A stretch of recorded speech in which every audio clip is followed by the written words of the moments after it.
Hey guys, Brian with AC Products USA. We manufacture AC Protech. It is a 3-in-1 coating that we use for coils, cabinets, and PC boards. Today we're talking and hanging out with Dennis, and he works with Keystone Sales and Associates. Now these guys sell this product. If you're gonna look for this product, you're gonna get it from them, from one of their distributors. They'll hook you up, look them up, they'll tell you where to go buy the product. They're also the Bosch reps. So if you're buying Bosch products, these guys are gonna hook you up with it. And Dennis is also the technical guru, the technical guy extraordinaire. Guru is a big word. Well, okay, you're pretty good at this stuff, right? Right. Good enough to do the job. So Dennis is gonna talk to us a little bit about his experience with AC Protech, what we do, and how the product can help you solve some problems. So one of the things that we do focus on is, every industry has a different requirement. There's guys who really have problems with PCBs going out. In this day and age, a PCB on an inverter can be more expensive than the compressor itself.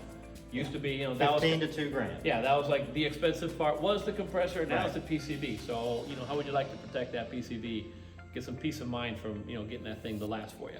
But it is a 3-in-1 product, so now you can put this on your coils for different reasons, whether it's you have a dog that's, urinating on the coil, whether you have a unit that's on the coast, or just high moisture environment. You got moisture and you got dissimilar metals and you got a recipe for corrosion and things failing. So, and then, just general metals when it comes to the HVAC system. You can coat the copper, things like the dryers. The dryers are usually one of the places we see a lot of pinhole leaks because when you apply heat, you put the dryer outside, you're asking for trouble. Yeah, so, at least we still rather see the dryer inside, but if you're gonna put it outside, put a coat of this stuff on it, it's gonna stop that from happening. Right. So we're gonna go ahead and grab a Bosch unit, bring it in, do a little coating on it, give you a step-by-step what you should do, do's and don'ts, and kind of go from there. Let's get it going. All right. So then, it's one of the things that we focus on is explaining to people, what is the right process to coat a system and actually get it coated properly. Right. We all have gone to the hardware store, we've all bought our spray paint, painted a bicycle and an appliance around the house or whatever, and what's the first thing people do? Yep. It's never going to get you the proper coating. So there is a trick to doing this, and you can see most equipment, you're going to see that you have rows of either copper or aluminum, doesn't matter what the coils made are, but you're going to see those rows. You use those rows as your guideline, and what you want to do is to use a nice consistent motion. What happens a lot of times is people will start spraying and they'll kind of do this fan thing, okay? Wrong way to do it, because you get thick here in the middle, and then as you fan away, you don't get the coil properly. They did the same thing when they were spray painting the bike. Right, so you have did to, the yeah. same. So you have to make sure that if you spray, you start even, and you just stay even throughout the spray. And then you just use your rows as your, as your visual delineation as to where you've gone. So you just want to get in and then double up a little bit on that and just keep doing your rows. So number one thing is your distance, okay? You don't want to be, a lot of guys who are accustomed to spray painting, they're 8 inches away because they're trying to kind of get this whole coating. This coating goes on different. You want to be between 3 and 5 inches away is the magic spot. So we're going to be kind of right about here, and you'll see that the fan kind of comes out. And you don't hurry, okay? See how we just kind of took a nice hit on? Okay? You don't rush through it. Now you can see that our fan kind of hit right about here. We're gonna overlap a little bit. That way we've got one coat here, the next row, we got a second coat and overlap a little bit.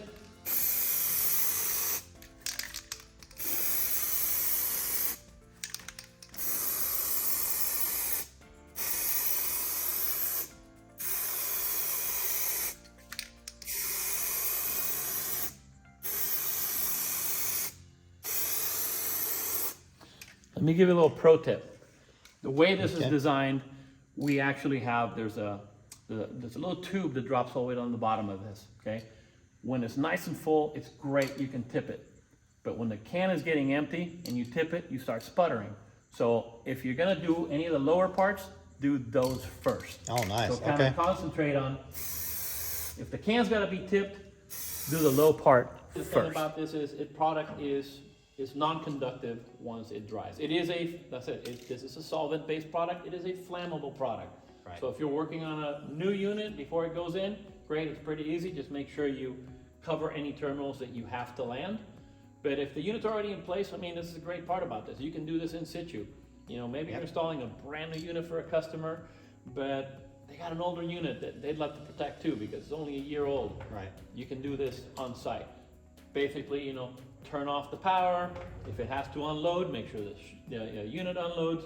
During that time, you're doing your prep, you're cleaning all the stuff. You know, 10, 15 minutes, everything's ready to go. And then just give it a couple of coats of this stuff. Now, this is obviously one of the bigger boards that we see on, you know, on systems that we have to protect.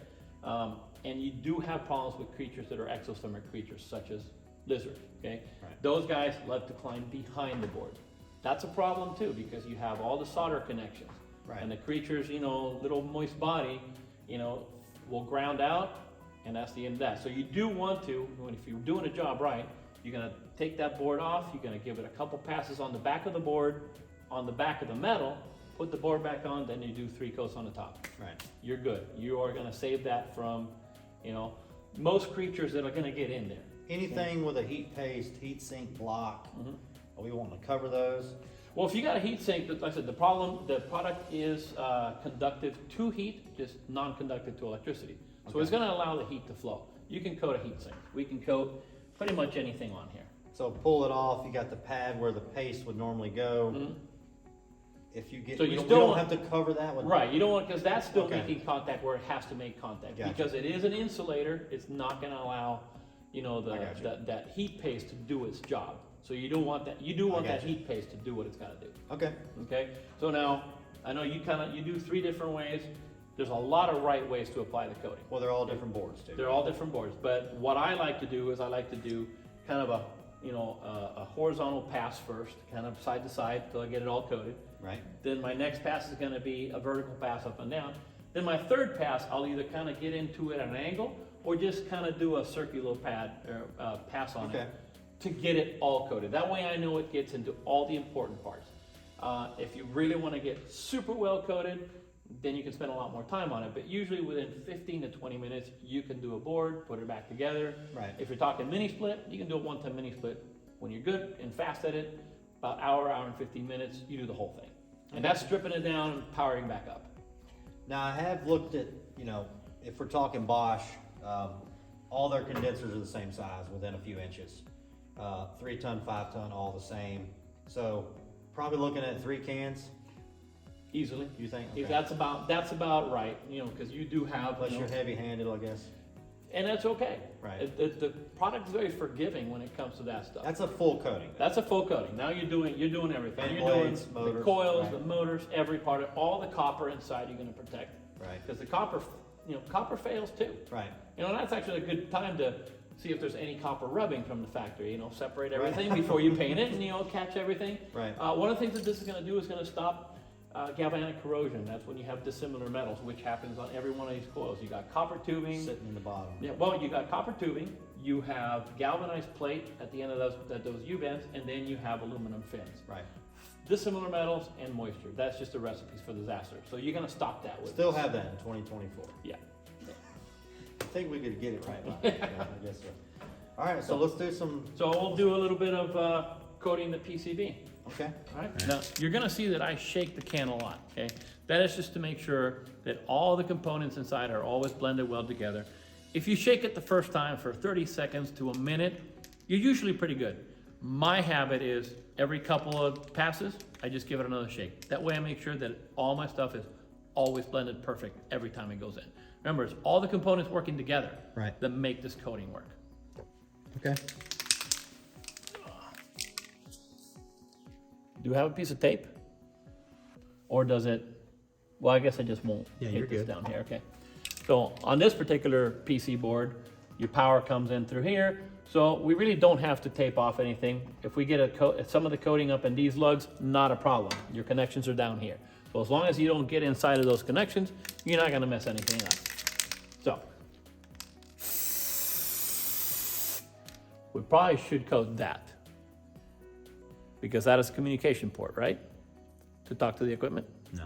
Okay, so you'll go ahead and edit that. Yep. Okay. So here we go, we're starting again. We're gonna go ahead and coat right around here too. Right Yeah, at I the was gonna say, capacitor. we gotta. We're gonna coat the capacitor.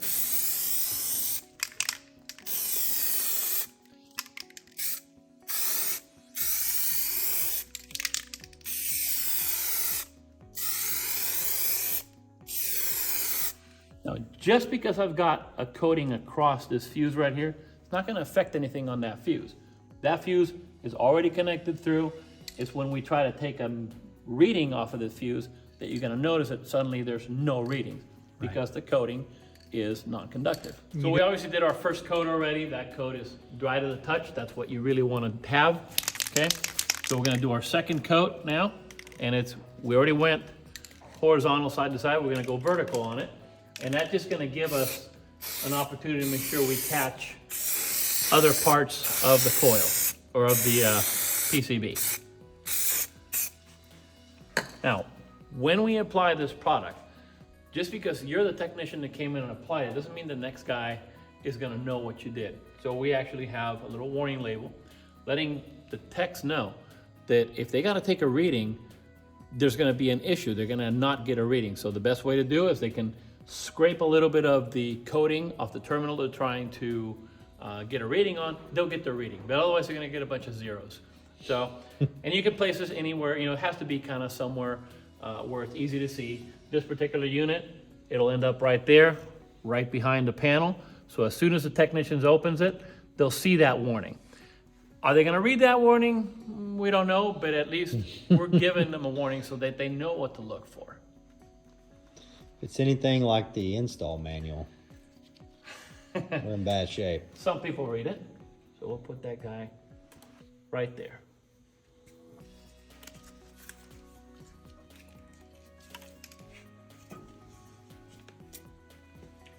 Now remember, one of the other things that happens, and if you've been in the field long enough, you try to go get some information off the data plate and it's just gone.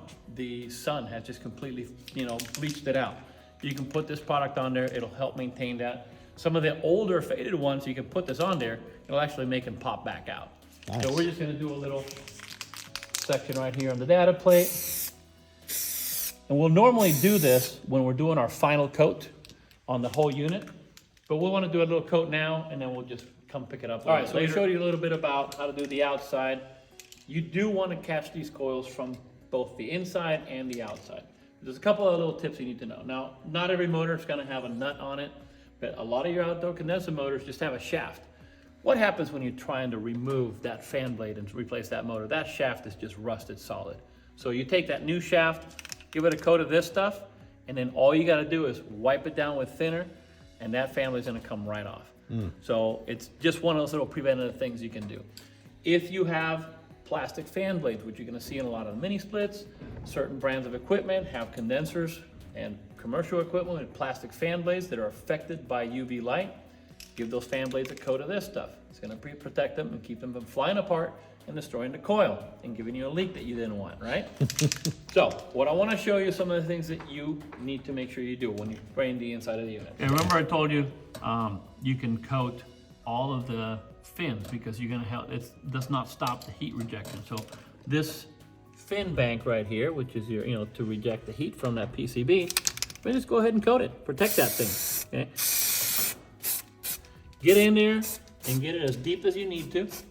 Don't worry about this getting coated too heavily. This is a nice thick piece of metal. Not gonna have a problem with that. You can coat all the copper, okay, and it's gonna give you a beautiful finish on that copper that's gonna stay like this accumulator. Gives you a nice, beautiful finish. And we're gonna coat. You really wanna get into this section right here. When you disassemble the unit, you wanna get these U-bends, you wanna get this galvanized, and you wanna get this aluminum. So when you coat them, you're gonna coat all of that really well in your disassembly process. So what I'll show you is how the product flows through the coils and why we can tell you that you're gonna get a good coating on it. Let's check on this side, see if you can actually see it from over here. If not, we'll have to go to the other side. But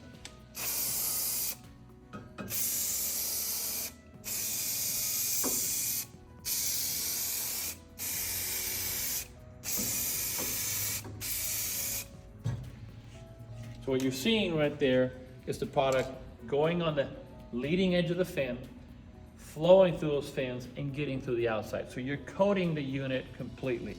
You're also, when you're doing the outside, and you pull these protective panels off, you're gonna do the same thing. You're building up a little bit of a coating on the leading edge, because that is usually the place that we see the corrosion start. Usually right down here in the bottom corner somewhere. So we want to make sure that you get that coated. All those leading edges are your most important part, inside and out. You can do just the outside if the only thing you worry about is a little bit of moisture and stuff, but when you're in a saltwater environment, you want to do inside and out. You have to, or you're never going to get the protection that you're paying for.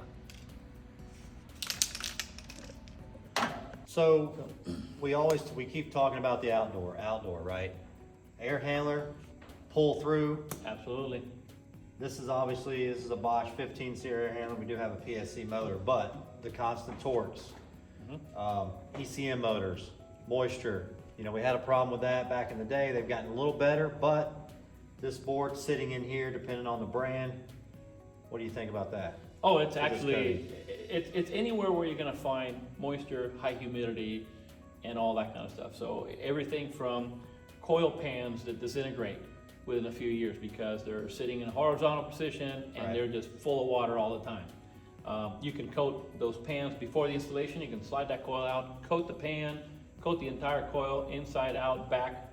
Once you put it all together, you know, if you're doing press fittings, you want to make sure that the section that you're pressing is clear of the coating. Okay. If you're gonna braze, then after you braze, then put the coating on top of that, because that's also going to help the flame creates a corrosive environment. Right. So you want to go ahead and neutralize that. So by the time, so you put your coating on that, you take care of that weld. You know, as long as the weld is done properly, you're not going to have any pinholes from the oxygen and the corrosive process that happens in that welding. But coils, blower wheels, Gas line, right? if you got black iron, remember, you can put on all the hard plastics. Anything that's soft insulation, soft plastic like this, you can put it on there, but what's going to happen is when this gets any flex to it, the product's just going to peel right off. It's just going to flake off. It's designed for hard surfaces, plastics, metals of all kinds, brass, copper, bronze. It doesn't matter. You can put it on there.